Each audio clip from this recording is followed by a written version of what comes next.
For over 40 years, the United States and Iran have been locked in a tense standoff that has shaken the Middle East and threatened global security.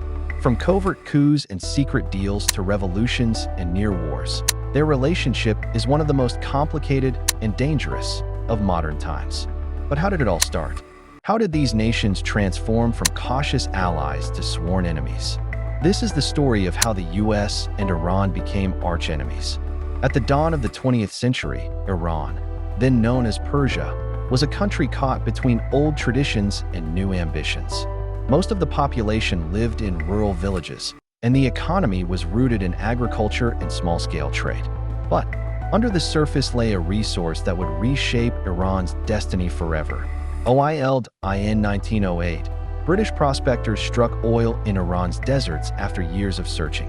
What they discovered wasn't just a modest reserve. It turned out to be one of the largest known oil deposits on Earth.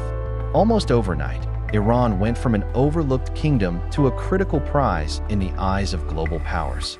For Britain, this discovery couldn't have come at a better time. The Royal Navy was transitioning from coal to oil, and securing a reliable fuel supply was a matter of national survival. To lock in control, the British negotiated a deal with the Persian government that would have consequences for generations. They formed the Anglo-Persian Oil Company, which later became BP.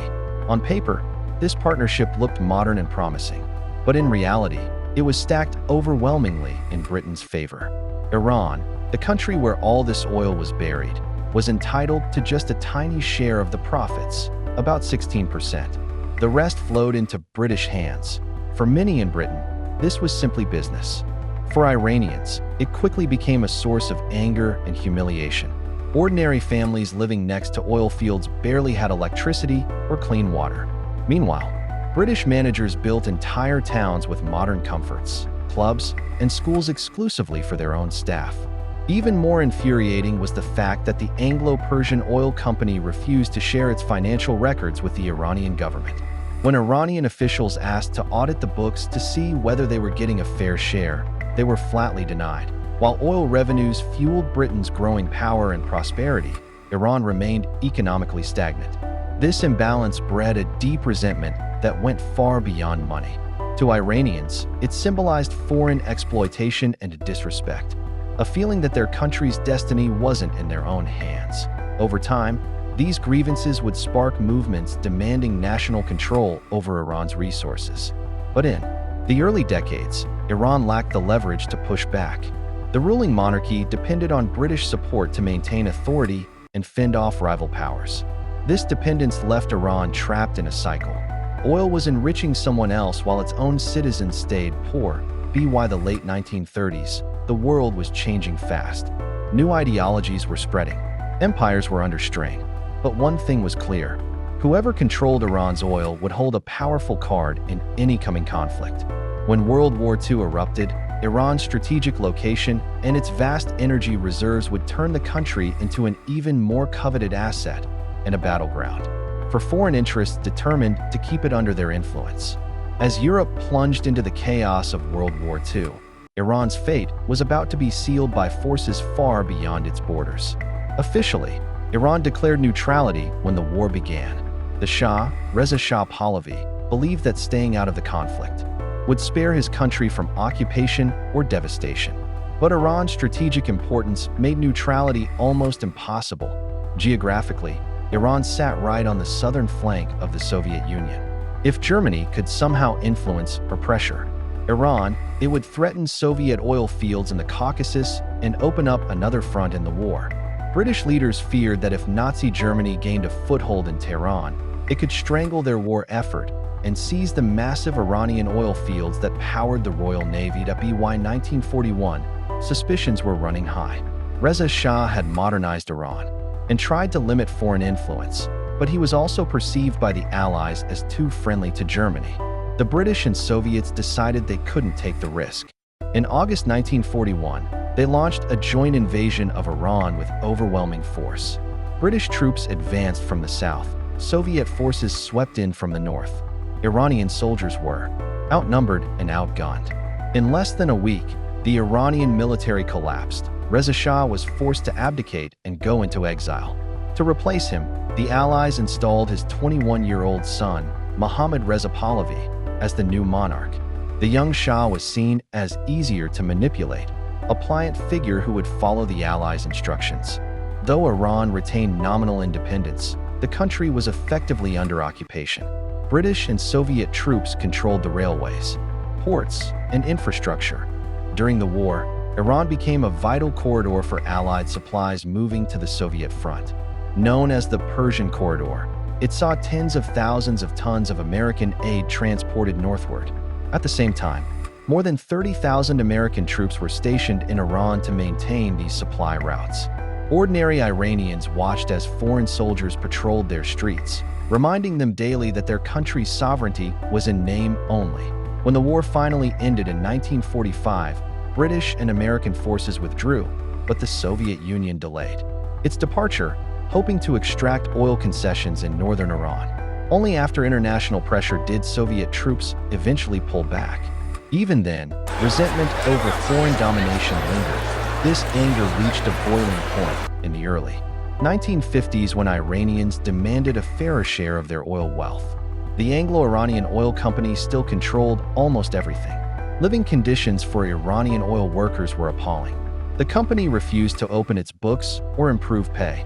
Nationalist sentiment exploded. In 1951, Iran's parliament, with the support of Prime Minister Mohammad Mossadegh, voted to nationalize the oil industry.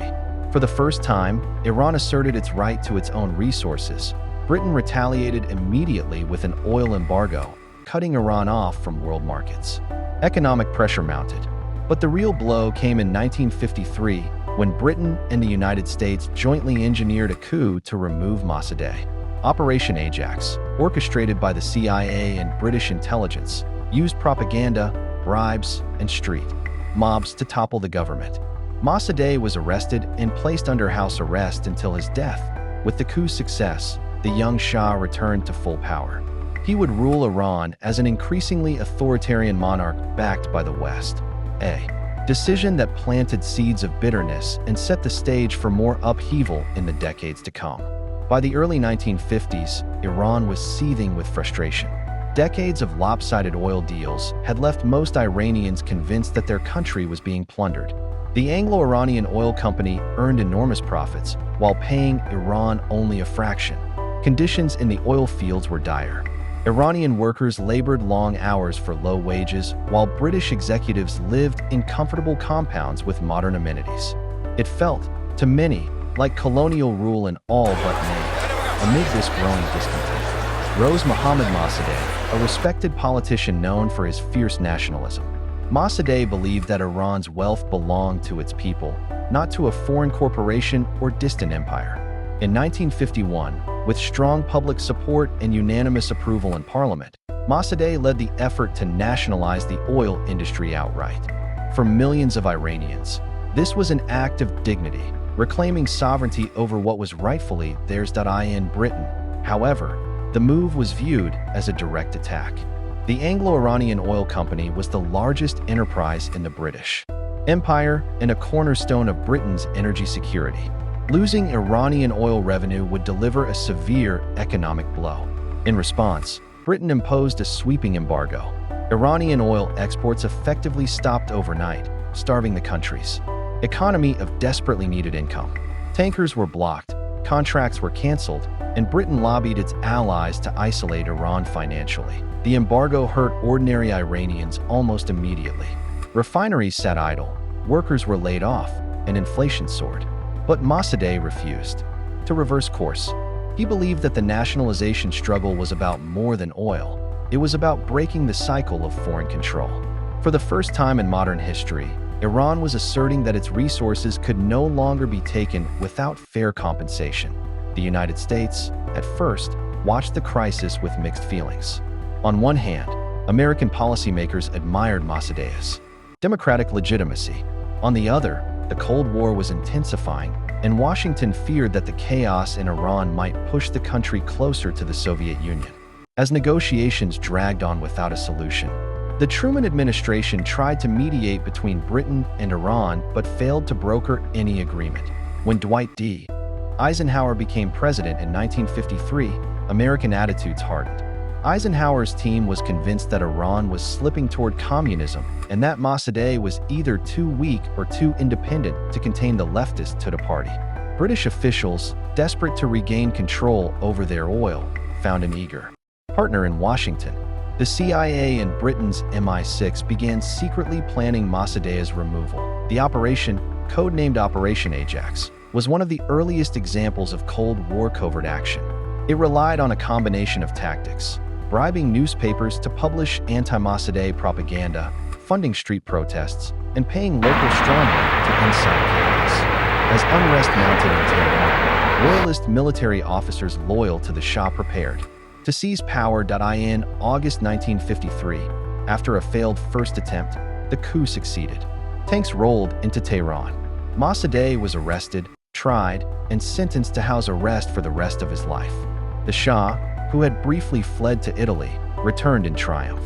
To many Iranians, this moment was a national humiliation, a clear message that Western powers would never tolerate true independence if it threatened their interests.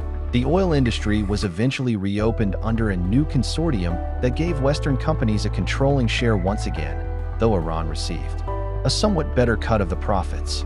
Still, the memory of 1953 left a deep scar on Iran's national psyche. For countless Iranians, it proved that their country's future was never really theirs to decide, and that foreign interference would always return, no matter how hard they tried to break free. After the 1953 coup restored Mohammad Reza Shah Pahlavi to power, Iran entered a new era that seemed, at least on the surface, more stable. Backed firmly by the United States, the Shah set out to modernize the country rapidly. His regime received billions in Western aid, and he positioned Iran as a crucial ally in the Cold War struggle against Soviet influence. For a while, it looked like the Shah's vision was working. Iran's cities boomed with new roads, universities, and factories. Oil revenues funded infrastructure projects and helped raise living standards. The Shah also introduced reforms known as the White Revolution, aimed at transforming Iran into a modern, secular society. Women gained the right to vote, education expanded, and land reform broke up some of the old feudal estates. But beneath these changes, resentment was quietly growing. Many Iranians felt the modernization was imposed from the top down and designed to please Western investors rather than the Iranian people. Traditional religious leaders, especially the Shia clergy, viewed the reforms as an assault on Islamic values. The Shah's close relationship with America and Israel further fueled accusations that he was nothing more than a Western puppet. At the same time, his rule became increasingly authoritarian. The Shah's dreaded secret police, SAVAK, monitored political activity, censored the press, and imprisoned or tortured thousands of dissidents. Even peaceful criticism could lead to harassment or exile. This climate of fear stifled public debate and convinced many that the regime's modern facade was hiding a deep corruption and brutality. Economic inequality remained stark despite the country's oil wealth. Rural areas lagged behind cities, and many young Iranians struggled to find jobs or afford housing. As expectations rose, so did frustration. Even the middle class, who once benefited from modernization, started to question whether the Shah's promises matched reality. By the late 1970s, protests against the Shah were no longer isolated incidents. Religious leaders, leftist groups, and ordinary workers found common cause in their anger. Massive demonstrations spread across the country. Calls for reform turned into calls for revolution. The Shah tried to hold on by cracking down harder, but each act of repression only made the opposition more determined.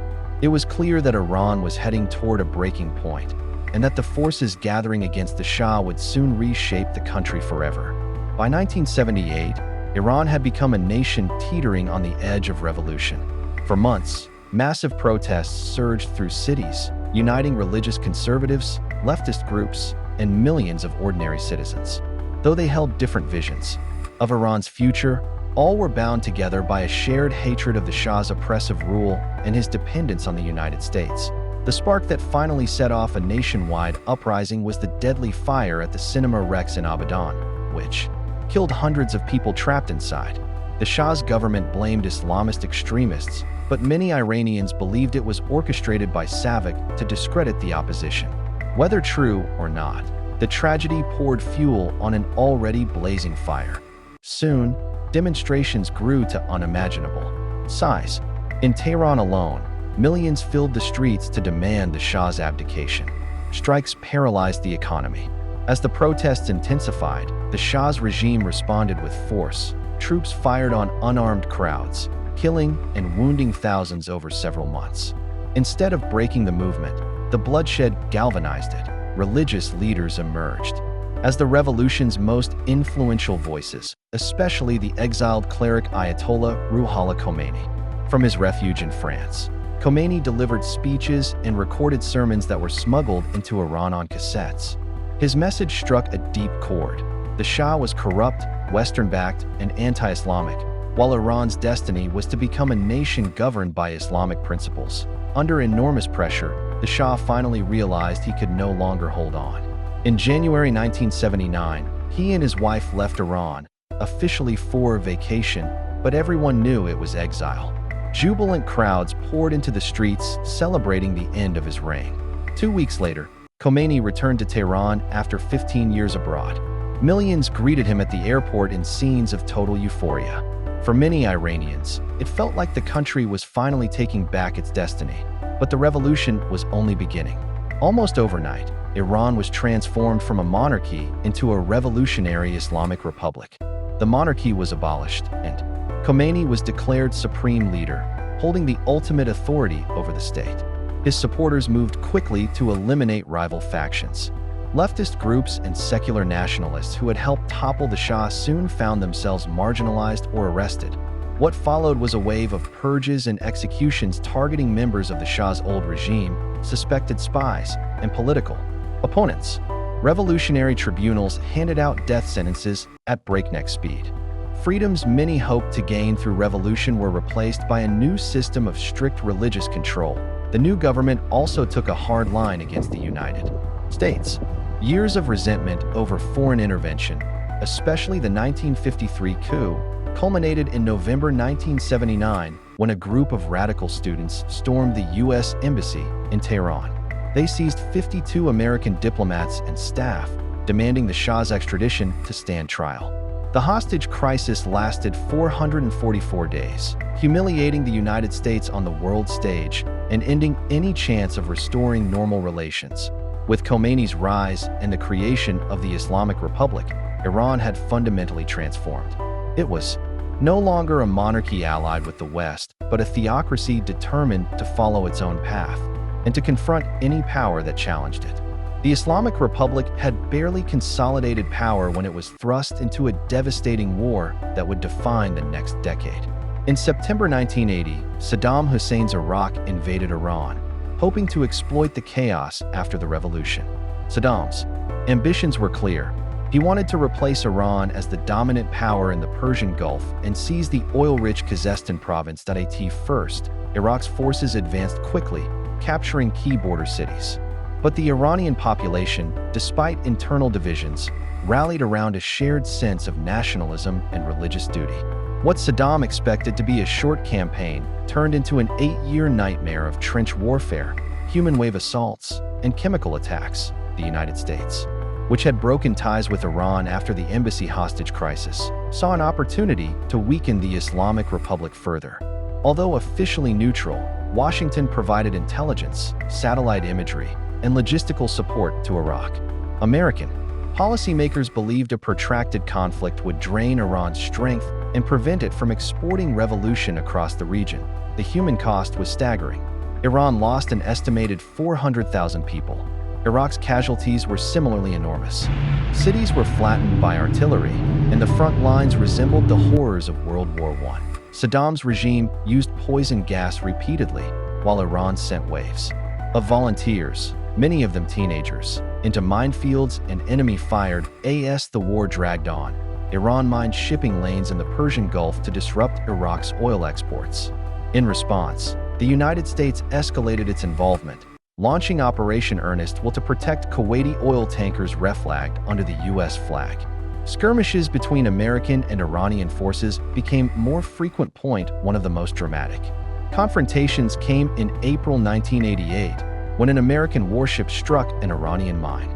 The U.S. Navy retaliated with Operation Praying Mantis, the largest American naval battle since World War II. U.S. forces sank several Iranian ships and destroyed oil platforms used by the Iranian military. Then, in July of that same year, disaster struck. The USS Vincennes, an American cruiser operating in the Gulf, mistook Iran Air Flight 655, a civilian airliner, for a hostile fighter jet. The ship fired missiles that destroyed the plane, killing all 290 people on board. Iran was outraged, and the incident further cemented Tehran's view of the U.S. as an implacable enemy. When the war finally ended in 1988, neither side had achieved their goals. Iran was economically battered and politically exhausted, but its leadership remained committed to defying American influence. Washington, for its part, now viewed Iran as the main source of instability in the Middle East. Throughout the 1990s, tensions simmered. The U.S. imposed a series of sanctions targeting Iran's oil exports and financial system. Iran, meanwhile, deepened its ties with groups like Hezbollah and Lebanon, which had carried out deadly attacks against American and Western targets. This era also saw Iran placed on the U.S. state sponsors of terrorism list. Successive administrations justified sanctions and isolation by pointing to Iran's support for armed groups and its refusal to recognize Israel. By the early 2000s, the stage was set for even more confrontation. Decades of war, sanctions, and mutual hostility had hardened attitudes on both sides. The possibility of reconciliation seemed more remote than ever, and the seeds of the next crisis were already beginning to sprout. After the long and brutal Iran-Iraq War, Iran was left battered but determined to chart an independent path. Its leaders believed that real security could only come through self-reliance, and that included developing advanced military technology. Throughout the 1990s and early 2000s, Iran invested heavily in missile programs and, more controversially, nuclear research. Iran insisted that its nuclear program was peaceful, designed only for energy and medical purposes. But the United States and many of its allies saw it as a cover for building atomic weapons. The memory of the 1979 hostage crisis, Iran's support for militant groups like Hezbollah, and the rhetoric of leaders calling for Israel's elimination made these suspicions even more intense. The situation grew more complicated after the 9/11 attacks. In early 2002, President George W. Bush labeled Iran part of the axis of evil alongside Iraq and North Korea. The U.S. invasion of Iraq in 2003, justified by claims of weapons of mass destruction, sent an unmistakable signal to Tehran. Develop a credible deterrent or risk the same fate. Over the next decade, Iran accelerated uranium enrichment, triggering waves of international sanctions. The country's economy began to suffer badly, with inflation soaring and oil revenues squeezed. Yet many Iranians viewed the nuclear program as a symbol of national pride and resistance to foreign pressure. Tensions reached dangerous heights. On several occasions, Iranian speedboats clashed with U.S. warships in the Persian Gulf. Western intelligence agencies uncovered evidence of covert facilities. Israel repeatedly threatened military strikes to prevent Iran from crossing what it called a red line. Finally, after years of threats and economic pain, diplomacy offered a way out. In 2015, Iran and 6 world powers, including the U.S., signed the Joint Comprehensive Plan of Action, known as the Iran Nuclear Deal. Under the agreement, Iran agreed to limit enrichment and open its facilities to international inspectors. In return, crippling sanctions were eased. For a brief moment, it looked like relations might improve. But the election of President Donald Trump in 2016 reversed that course. Trump withdrew from the deal in 2018 and reimposed harsh sanctions. Iran, feeling betrayed, restarted parts of its nuclear program, with rising tensions, periodic clashes in Iraq and the Gulf, and the threat of miscalculation always lurking. The nuclear standoff became the defining issue in U.S.-Iran relations, a conflict with no easy solution and the potential to explode into war. The final years of the 2010s saw U.S.-Iran tensions spiral to some of their most dangerous levels in decades. After the Trump administration withdrew from the nuclear deal in 2018, Washington reimposed sweeping sanctions under a maximum pressure campaign. Iran's oil exports plummeted, its currency collapsed, and daily life for ordinary Iranians grew increasingly difficult. Feeling cornered, Iran began pushing back. In 2019, a string of incidents rattled global markets and brought both countries to the brink. Mysterious attacks damaged oil tankers in the Persian Gulf, which the U.S. blamed on Iranian forces. Iran denied involvement, but warned it would no longer tolerate economic strangulation without consequences. That June, Iran shot down an American surveillance drone it claimed had violated Iranian airspace over the Strait of Hormuz. President Trump reportedly came within minutes of ordering airstrikes in retaliation, but called them off at the last moment, fearing massive casualties. While this de-escalated immediate danger, it also demonstrated just how easily a crisis could erupt. Later that summer, Iran seized a British oil tanker near the strait, a tit-for-tat move after Britain detained an Iranian vessel suspected of carrying oil to Syria in violation of EU sanctions. Tensions simmered into the fall, with rocket attacks targeting bases in Iraq housing U.S. troops and Iranian-backed militias increasingly asserting themselves. But it was in late December 2019 that the situation boiled over. On December 27th, a rocket attack on a U.S. base in northern Iraq killed an American contractor and wounded several soldiers. The Trump administration quickly blamed Ka'bi Hezbollah, an Iraqi militia aligned with Iran's Revolutionary Guard Corps. 2 days later, American jets launched retaliatory strikes on militia positions in Iraq and Syria, killing at least 25 fighters. Pro-Iranian groups in Iraq erupted in anger. On December 31st, crowds stormed the U.S. Embassy in Baghdad, setting fires and smashing windows. Though no Americans were killed, the images evoked haunting memories of the 1979 Tehran embassy crisis. Then, on January 3, 2020, the United States made the most consequential decision in years of confrontation. It targeted and killed Major General Qassem Soleimani, the powerful head of Iran's Quds force, in a drone strike as he arrived in Baghdad. For Iran, this was a staggering blow. Soleimani was one of the regime's most revered and influential figures, often described as the second most powerful man in Iran. Iranian leaders promised severe revenge. Just days later, Iran launched a volley of ballistic missiles at U.S. military bases in Iraq in an operation they called Martyr Soleimani. Miraculously, no American soldiers were killed, though more than 100 later reported traumatic brain injuries.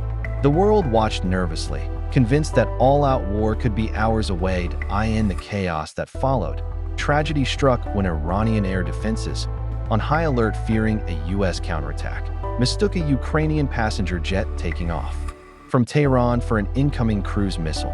2 missiles destroyed the plane, killing all 176 people aboard. The incident set off furious protests across Iran and underscored how close both nations had come to unleashing catastrophic conflict. Although both sides eventually stepped back from the brink, the crisis revealed a stark reality. Decades of hostility, mistrust, and bloodshed had created a powder keg. One misstep, one miscalculation, was all it would take to plunge the United States and Iran into war.